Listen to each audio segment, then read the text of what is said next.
We're live. Hello, We're world. alive and we're live. What is up, everyone? Coming to you live from the Monroes living room. Let's see Australia, who's man. here already. Tiffany, thank you so much for checking this out. Ashton Walker Reinhardt. Ooh, Let's go. love it. Hello, everyone. Tanya, thanks for showing up. Tiffany, all the way in Australia. Thanks for coming on out. Brayden, thanks for switching over, bro. All the way from Instagram. Man, you got over here quick. You got here quick, Brayden. Oh, my Lord. Guys, okay, so obviously everyone's hopping on right now, and so we're taking a little bit of time before we talk about what this song means to us. But what's the song, just for those who are for those of you that are very curious and, just getting here, we're putting out the song Small Town Stars. Yeah, baby. And this is a Molly Kate Kestner mix with the Monroes, and it's our first release as the Monroes, and so we're really excited.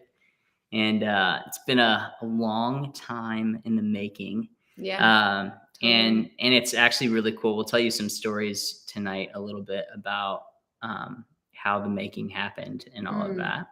But before we get into that, just want to say, if you guys have any questions, if you want to chime in where you're from, where you're watching from, we would love to look through these comments and learn a little bit about you, answer some questions. So write in the comments section as much or as little as you want, and we're going to start talking about this song, and then we'll check those comments. We're chatting with you. We're chatting. We want to have a conversation. Benjamin from Colorado. A little conversation. Yo, dude. Colorado, represent. That's what's up. I hope you're not Broncos. Come on. I'm a Chiefs fan, so Yep. What can we say? Sorry, it was a hard year. Don't dock me for that. Yeah, we're all feeling it. Yeah, we're all feeling it. But. So Small Town Stars, it started. We actually went back because we were like, when did we start this song? And we realized we started it back in 2018, which is that feels like a lifetime ago. Right. And so I was looking back. I think we had written like the first verse. We hadn't even written the chorus yet. We had just had this cool verse idea, and then fast forward to March of 2020, a month none of us will ever forget. The world shut down, and we had a lot of free time on our hands. We had so much free time that we moved our bed from our bedroom upstairs down into our living room in front of our TV. And we're like, we'll just camp out here until this pandemic's over. We didn't think at all, maybe we should just get a TV and put it in our room. No. No. Come on. But it was way more fun to bring the bed into the living room. And so we made like a little tent situation, and then we are adults, I promise. Yeah. We made a fort in the living room. We lived off of nothing. It was awesome. Off of nothing but what is that? Dirt, mud, and worms. What was the Oreo? Oh, worms and dirt. Worms and dirt. We lived off of nothing but worms and dirt. I love worms and dirt. In our little tent. Oh my goodness. But as many of us soon realized, April 2020 came around, and I think everyone started to go, oh, this is a lot. This is going to be a lot longer than we had thought. And so at that point in time, we turned off the TV and we started writing a lot of music together. Yeah. And it was actually such a cool time for the two of us. Brock and I both have a lot of work individually in our lives. We've had a lot of work individually since we've gotten married. So our time together, a lot of the times in the past, has just been relaxing. We haven't written as much in the past, just even though we love to write together, it's like we'd both get home and we'd be tired. And so we kind of we had this chance when the world shut down. We had this cool moment in time where everything froze. We were stuck in our home together and work stopped. And all of a sudden we could just have fun and we could just revisit those old songs and ideas. Yeah.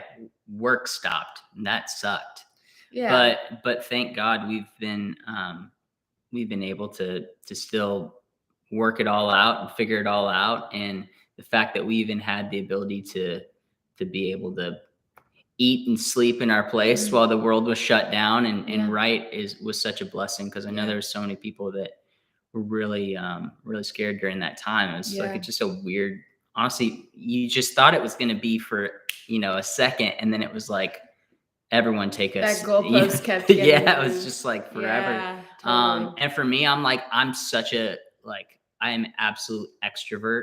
Like people are what, they kind of like fuel my fire. Yeah. They fill me up. So when you're this person that's like all about people, and then all of a sudden you're not allowed to see people, and we're in LA County as well. So it was just nuts. Just filled with fear from everyone everywhere. So it was like, yeah, it was just hard it was hard because you're also pulling from, you have to have your creative juices flowing, but you're also like, for me, I was just kind of feeling like nothing. Well, for me, it was like nothing was feeling right. Introvert over here was living the life of my dreams. I don't have to come up with excuses for why I don't want to go anywhere. I think any introverts out there probably can resonate. And then there was a point in time where it was like, okay, even I need to get out and see people. Right. I'm seeing we have people from Minnesota, and that's Molly's folks. Let's see if we can call out some people here. Got some KC, Meg. Kansas City. Let's go, Meg. Love it. Awesome. Rock chalk, baby. Love seeing you from Phoenix, Miss Forte. Let's go, Phoenix. I love that. So if you don't know where we're from, we'll keep talking about everything. But if you don't know where we're from, we live in LA, but Molly is Minnesota, so she's ice. I'm fire. I was raised pretty much in Phoenix, but all my teams are Missouri based. I was born in St. Charles, like St. Louis area, and so all my teams are like Chiefs and KU and St. Louis Cardinals, and you don't care, but whatever. It's good to know. There might be some sports fans on here. I love sports, so this is what's up. I'm a St. Louis Blues fan. Like, anyway, we got a question here. Favorite part of being locked in together? Ooh, I mean, we can't say. It's not appropriate. You know what? There might be children on here. I really do feel like the creative side of it was a favorite part for both of us.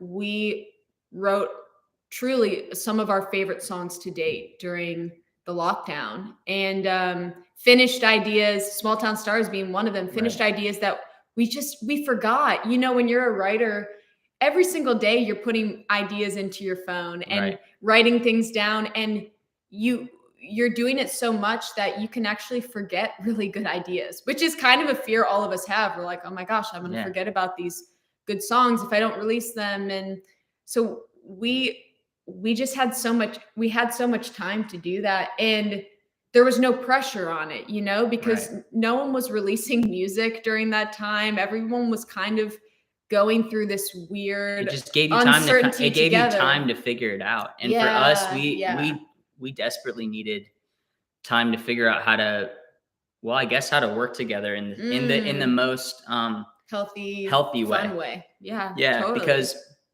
I'm very much like, I'm so nitpicky about everything. I'm so like, nothing's ever good enough. Like anything I make, I'm always like, oh man, that bugs me. I can't even listen to it anymore. And Molly's just like, let it flow. And I'm like, come on, man. Like, that's for live stuff. But so I come from the world of television and doing music on TV and film and stuff. And so it's like the studio, that's like my world.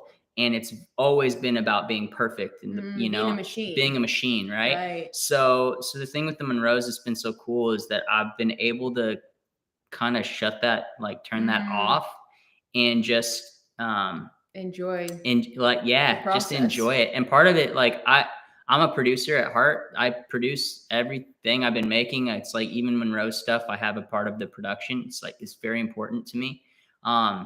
But having someone else come in on a song and be a co-producer, someone that can like take the reins on a lot of stuff where I'm constantly questioning everything I make. So, cause is it good enough, And to have someone like Johnny on this, Johnny Hansen, for those of you that don't know, also goes by Walker Reinhardt. Walker Reinhardt is so awesome and has become, just a brother to us. He's always been really close with Molly, but I just love him to death. So he is he's an incredible producer. He's a really good friend. He's a special talent. We've got more music coming out with him that we've created together, and there's going to be. I'm believing for plenty more music coming out with him. He's just a really solid guy. So that was actually something that was really cool during this whole time, was that Molly and I will explain to you even how that even came about, where Johnny and we all came together and decided to work together. So so don't skip ahead yet. I won't skip ahead. So going back, we derail our conversations a lot. Sorry, but we always end up back to the main road. We might take a little side detour here or there, but we'll always come back to the main road. So 2020, we finished Small Town Stars, and then we decide to just film a video of it and put it on my YouTube channel. And it was cool because a lot of people resonated with it and really loved it. And so we knew there was something special to it, that we were like, okay, this is cool. But it didn't totally feel like just a Molly Kate song. It felt very much like it was the two of us doing something. And as the year went on, we started writing more together. Fast forward to 2021, we decide we've been secretly between ourselves and some family members talking about creating the Monroes, but we haven't put up social media posts or anything. We haven't really broadcasted it anywhere. And we go to Nashville on a trip, really to just see friends. And while we're there, where were we? We ended up going to this place called the Leaper's Fork. Yeah, well, we were in Leaper's Fork, but we went to a coffee shop called Redbird, right? Which Cardinals, let's go. But it was very much a spontaneous. We were with some friends on a drive. Right. Saw it was on a Sunday, drive, pulled off to the side of the road. Yeah, they were like, "You want to go to this place randomly?" It was just like out in the middle of nowhere, and it's in a tiny home in the middle of Leaper's Fork, Tennessee, where I don't know what lives out there. Cows and mules. It was a lot of cows and farms. And so goats. All of us are like, sure, let's try. None of us have been there before. House. So we go out there and we're in line. And next thing you know, we hear Brock, Molly. And we're like, what? And we turn around and it's Johnny and Ashton, his wife. And we're like, no way. And we had really we'd only told a couple people that we were even coming to town. He was like one of the only people. He's one of the only people that we told that we were going to be there. And we didn't know if we were going to see them. Yeah, we were like, if it works out, cool. But we were really there to we had some friends that just had a baby, so we were really there to see the baby. So we were like, yeah, if it works out, cool. Well, no idea. This was so random. They were going to go eat at some restaurant. They had a reservation somewhere else. They just decided and Leaper's to stop Fork randomly. was just on the way from. Guys, let me tell you, in this if tiny you house do not in the middle of in divine intervention, oh my gosh, we have stories like this that just, I mean, whether you believe in God or not, anyone in this scenario would go, This is weird. This is just weird. It was so weird. It was kids. And I had already talked to Brock. I had said, I think someone who would be a great person to work with us on our project is Johnny. But I had no idea if Johnny would be interested in this or anything. So anyway, we run into them randomly. We decide to get together the next day. He shows us his beautiful studio in their home. And let's freaking do this. Next thing you know, we're planning another trip to come out a few weeks later to work with him and work on Small Town Stars. We had shared with him that we were going to be doing this project, and he immediately was like, guys, which will lead to another song. We'll tell you about another song another day. But it ended up just being a very divine thing. Yeah. And man, my side itches. Sorry. It ended up being this really divine thing. And yeah, it's special. So you're just like in this deep spiritual, this divine. My side itches. I don't know why, man. I'm getting nervous. Oh, that's so funny. Wow. No, so anyway, cool. It's honestly, it's been it's been really cool. And I just noticed too. I noticed my parents are here. It's late there, guys. Whoa. Hey guys, it's my dad's birthday. Wish him a happy birthday, please. His name's Kevin. Please wish him happy birthday in the comments. He has been the best dad my whole life. And wouldn't be here without him. I literally would not be here. And I'm just so grateful to be his kid. And it's only going to be his birthday for, what time is it there? If it's 8:45 here, it's 10:45 there. It's only his birthday for another hour. So we got to go out with a bang. Thank you, Den, for wishing him happy birthday. Thank you, Dad. I hope you enjoy. Thanks, Joseph. Happy birthday, Dad. He's not your dad, Joseph. He's my dad. Call him Kevin. I'm just kidding. No, you call him. You can call him Dad. Dad, whatever. Oh, I also noticed, Rochelle, I see you there. What's up, girl? Love you, mean it. Rochelle? Yeah, dude. Man, guys, we're birthday twins. So we're 15 minutes out from the lyric video. Is there anything we're missing that we haven't talked about? I mean, you could kind of talk about Small Town Stars and sort of the meaning behind it for the two of us. Yeah, let's do it. Cool. Pop in. So Small Town Stars for us, really, I mean, if you know Molly's story at all, a lot of you guys, since this is YouTube, you know, like you pretty much made Molly's career, right? Yeah. Molly put a song out, song went viral through Facebook, YouTube, all that. And then that brought her out to LA to doing a record deal with Atlantic Records. I met her within a couple years of that. And about a year after. And that was, we'll tell you that story another day, but long story short, we got married within a year of her moving here, and just fell in love. And basically, you know, Molly was like a big fish in a small pond. If you go to her hometown, it's small. It's the most charming, cool town, sweet people, amazing, like a slice of American, like apple pie. And, but she came out here to the big city in California. And it's crazy when you're a big fish in a small pond and then you move to the ocean, you see just how big the world is. And there's a lot of, we said it before, but there's a lot of sharks, and there's a lot of beauty there. And there's also, there's a lot of ugly too. Yeah. And Small Town Stars for us, I guess my story is similar, but different in the sense that I also was, a big fish in a small pond. I'm older, a little bit older than Molly Kate, so I didn't come up from the, generation where everything would blow up on YouTube. But I was heavily involved in my community, and had won some awards with music, and was kind of like making things happen in my town, and was kind of becoming a big fish in a small pond. But I felt like I had to be in LA. I felt like, through prayer, I was like, I feel like I'm supposed to be there. Like there's something drawing me there. Little did I know that years later, maybe that draw in part was her. But I ended up going to LA and seeing just how big LA really is. But I was lucky enough to where I was doing TV and got signed right up in the first year, and was on the #1 hit television show at the time, like right within the first year of coming here.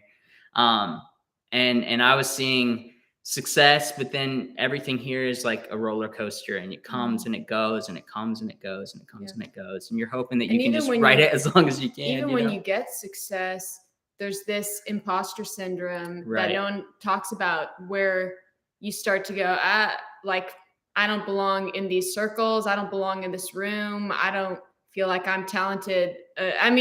Listen, I've learned a lot from him when it comes to confidence, because this guy's got bundles of it. And it's really, it's a beautiful quality and a really great quality to have. But I know for me personally, like, I'm so thankful that I had the chance to really go after my dreams in the sense that, like, I don't know that I ever would have believed in myself enough to move out to LA and pursue music full time had my video not gone viral. Cause I didn't have that type of self-esteem at that point in my life.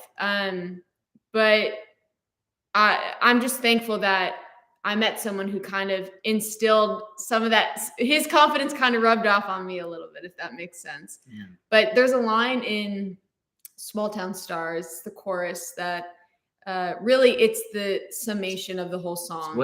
Honestly, I think it's probably what started the whole song. It's what, well, Wasn't I had the verse, but then the chorus is really where we went. This is the chorus for that song. Yeah, this is it. And the line is, small town stars lose their spark in big city lights. And, you know, if you go back to my parents' hometown and you step outside their my parents' hometown, my hometown, if you go to my parents' house in my hometown, please don't go there. Don't yeah, don't do that. Don't be like, who are all these people? But when we go there, if you step outside at night, which we so often do, the sky is gorgeous. It's filled with stars. And I miss that sometimes when I'm here. You know, there's so much I love about LA, but I miss walking outside and looking up and seeing these bright stars. Yeah. Well, same with my parents in Arizona and Cave Creek. Yeah, totally. That desert sky. I mean, the desert sky at night, and it would just be, you could see every single star, and you could hear all the coyotes that were trying to eat you. Right. Coming out. That's wild. You know, and in the same way that I think you lose that light from stars in a small town when you go to the big city. That was the fun, I guess, writer comparison for us is, you know what, I guess we'd be considered small town stars, and we both in seasons of our time out here in LA have really felt like our light has been dimmed, and it's impossible not to be affected by the culture out here, guys. It really is. I mean, even especially during these last 2 years, I mean, for me, right, where it's, again, people person, so to be in the big city and not be able to see humans, you know, was a very interesting thing that for me, it was like dimming me during that whole time. Yeah.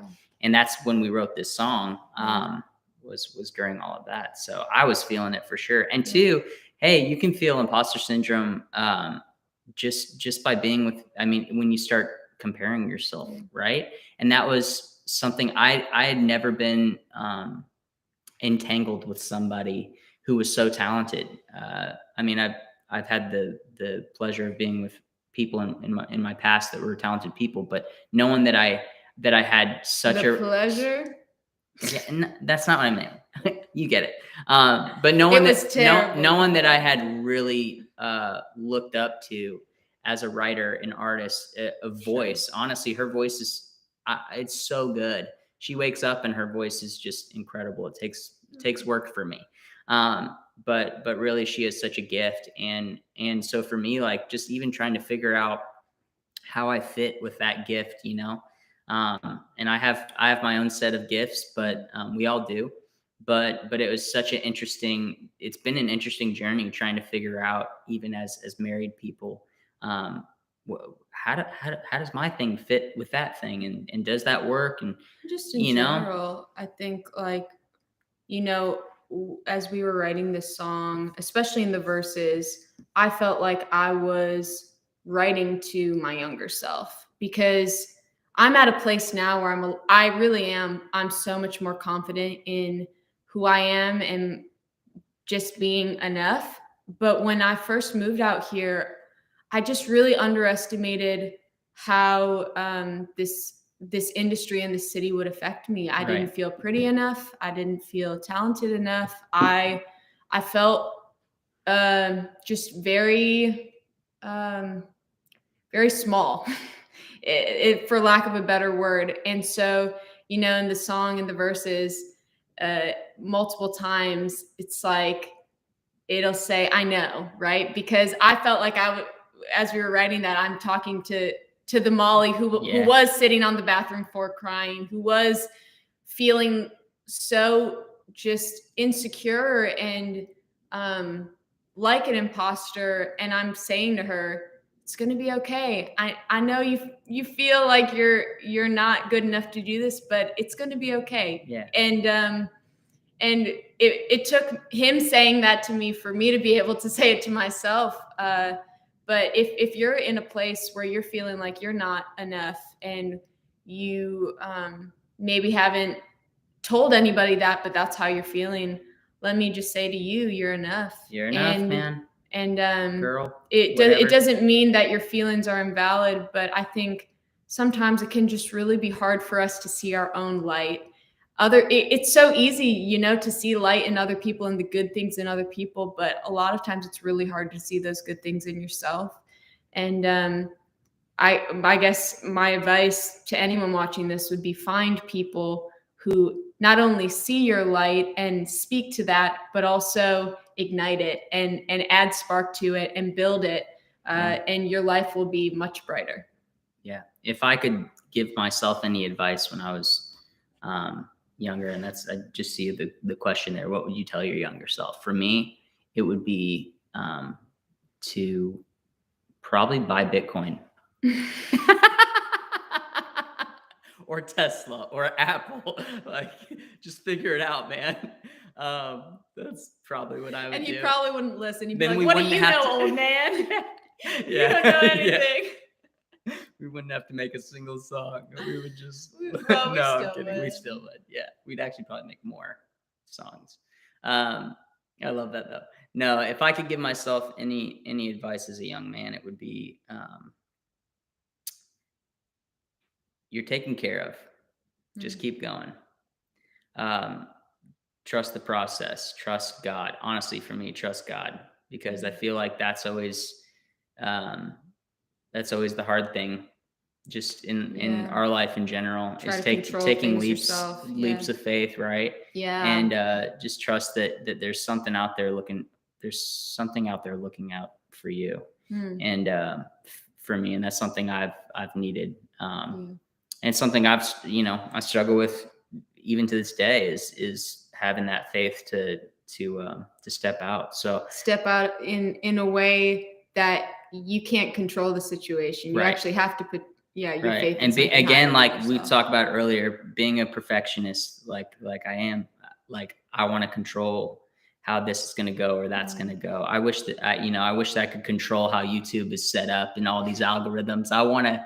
But the truth is I can't, and you just got to let some things go. So we're letting this little baby, this small town star baby, we're letting it go tonight, and we hope you enjoy it. I think we have one more minute before we go on our countdown. So here's the deal. We have it set up that when we end this live stream, you're going to be redirected to our video premiere for the song and for the official lyric video, which was done by our lovely friend Bex. Yes. And so we'll be there too, and commenting on the side in the little chat room. And so we're just so thankful that you guys showed up, and people from Minnesota, from Australia, from Phoenix, from Albert Lee, we see. Yeah.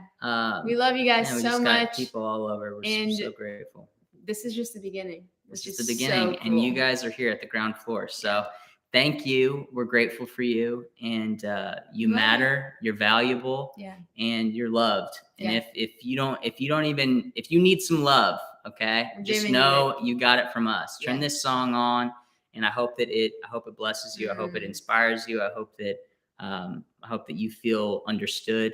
This is for you. Yeah. It's for you. So we love you. Love you guys. We'll see you over there.